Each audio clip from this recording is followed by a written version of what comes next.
So, కాల్పులైతే వాళ్ళు జరపడం అయితే నైట్ స్టార్ట్ చేస్తే మార్నింగ్ దాకా ఏదో ఒక విధంగా కాల్పులైతే చేస్తూనే ఉన్నారు. పాకిస్తాన్ వాళ్ళు ఏమాత్రం వాళ్ళ టార్గెట్ నైటే సార్. ఆ! వాళ్ళ టార్గెట్ నైటే.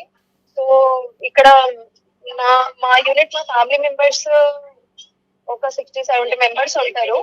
అందరికి మేము స్టేటస్ పెట్టి అప్డేట్ పెడుతున్నామన్నమాట. పొరపాటున కూడా ఏ లైట్స్ ఆన్ చేయొద్దండి. హ్మ్. బయట బాల్కనీ లైట్స్, ఇంటి లైట్స్, మొబైల్ టార్చ్ లైట్స్ ఏవి ఓకే. అది సేఫ్ కాదని చెప్పేసి కొంచెం మా ప్రోటోకాల్స్ మాకున్నాయి. మేము అవన్నీ ఫాలో చేసుకుంటూ కేర్‌ఫుల్ గా ఉన్నాము. లైట్స్ ఎక్కడైతే ఉన్నాయో డ్రోన్స్ ఎగ్జాక్ట్ గా వచ్చి అక్కడే పడుతున్నాయి. ఓహ్! నిన్న జరిగిన ఇన్సిడెంట్ లో నాకు అర్థమైంది ఇదే. అందుకే అనిపిస్తుంది మాకు ఇదంతా ఒక 10 డేస్ ముందు నుంచి ప్రాక్టీస్ చేయించారన్నమాట. హ్మ్. సైరన్ సౌండ్ రాంగానే పిల్లలందరూ లోపలికి వెళ్ళిపోయి బయట ఎవరు ఉండకూడదు.